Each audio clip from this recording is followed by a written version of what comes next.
چلے گئے امی ابو کے جانے کے بعد کبھی کوئی احساس ہوا کہ یار یہ میں نے کیا تھا، مجھے اس کی معافی مانگ لینی چاہیے تھی، میں نے اس طرح بات کی تھی، مجھے معافی مانگ لینی چاہیے تھی؟ میرا خیال ہے کہ وہ بچہ جو یہ کہہ دے کہ میرے ماں باپ مجھ سے بہت مطمئن گئے، یہ کہنا بڑا اچھا لگتا ہے، مجھے سکون ہے اس بات میں کہ میرے ماں باپ مجھ سے بہت مطمئن گئے، کیونکہ وہ مجھے کہہ کے گئے کہ ہم تم سے خوش اور راضی جا رہے ہیں۔ امی کی ڈیتھ تمہیں پتہ ہے کہ امی کی ڈیتھ 12 دن پہلے میری شادی سے ہوئی اور میری گود میں ہوئی، اور مجھے اچھی طرح یاد ہے جویریہ نے میرے منہ پہ ہاتھ رکھ کے کہا تھا ہم تم سے بہت خوش ہیں، ہم تم سے راضی ہیں، ہم تم سے خوش گئے، اور ہمارا رب جانتا ہے، کیونکہ انہوں نے کہا کہ ہمیں مولا لینے آ گئے۔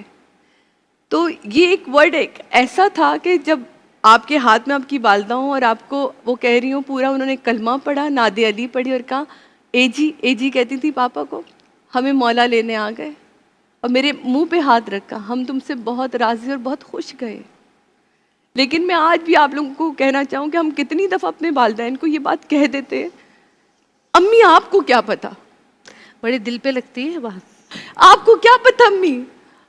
ارے چھوڑے یار، آپ تو بڑے پرانے زمانے کی باتیں کرتی ہیں۔ یہ ہم نے بھی کہا ہے، میری بیٹی سامنے بیٹھی ہے،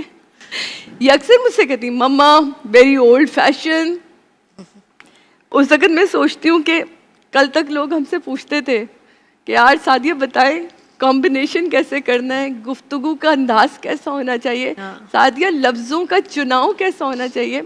آج بچے بڑے مزے سے کہہ دیتے ہیں کہ اولڈ فیشن، ہم نے بھی کہا۔ آپ یقین مانیں میں ڈیلی جب سورہ فاتحہ پڑھتی ہوں ماں کو، اور میں کہتی ہوں ماں آئی نو میں نے بہت وہ آپ کی بڑائی تھی کہ آپ مجھے معاف کر کے گئیں، کیونکہ ہر ماں باپ، وہ 70 ماں سے زیادہ پیار کر رہا ہے نا، ہر ماں باپ آپ کو یوں کر کے معاف کر دیتے ہیں، وہ کہتے ہیں تو نے کیا میں نے تجھے معاف کیا۔ لیکن میرا کیا فرض ہے؟ میرا فرض یہ ہے کہ میں اپنی غلطیوں کا احساس بھی کروں